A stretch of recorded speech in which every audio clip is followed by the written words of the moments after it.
көзімнің қарасы, көңілімнің санасы, бітпейді іштегі ғашықтық жарасы. Құрметті әдебиет сүйер қауым, қазақтың біртуар ұлдарының бірі, данышпан ақын, ойшыл, дана ғұламалардың бірі, қазақ әдебиетінің шоқтығы биік ірі тұлғасы Абай Құнанбайұлының кітап көрмесінен арналған Абай мұрасы адамзаттың асыл қазынасын ұсынып отырмыз.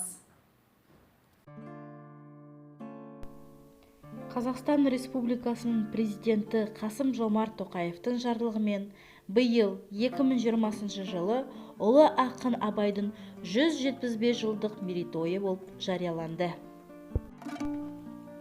Қазақ халқының ұлы ақыны Абай Құнанбайұлы 1845 жылы 22 тамызда бұрынғы Семей облысы Шыңғыс тауында дүниеге келген. 10 жасында Семейдегі мұсылман медресесінде шығыс классиктің шығармаларымен танысады. Сонымен қатар Семей қаласындағы Орысша приход мектебінде оқиды. Өзінің ерекше қабілеттілігі, зейінділігі, зор ықыласы арқасында тез арада орыс тілін меңгереді.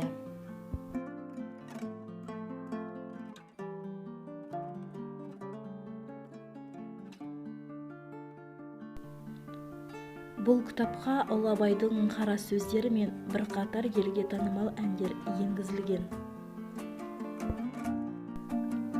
Аруана баспасы даңқты адамдар топтамасы арқылы дүние жүзіне әйгілі тұлғалардың өмірінен сыр шертетін кітаптарды ұсынып отыр.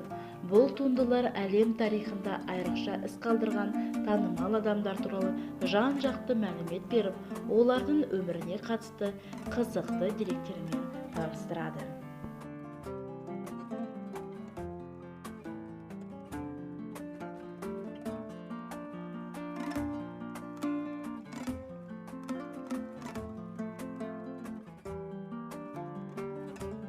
Құнанбай: жасымда ғылым бар деп ескермедім, пайдасын көре тұра тексермедім, ер жеткен сон түспеді уысыма, қолымды мезгілінен кеш сермедім.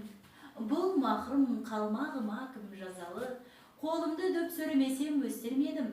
Адамның бір қызығы бала деген, баланы оқытуды жек көрмедім. Баламды медресеге білдеп бердім, қызмет қылсын, шен алсын деп бермедім.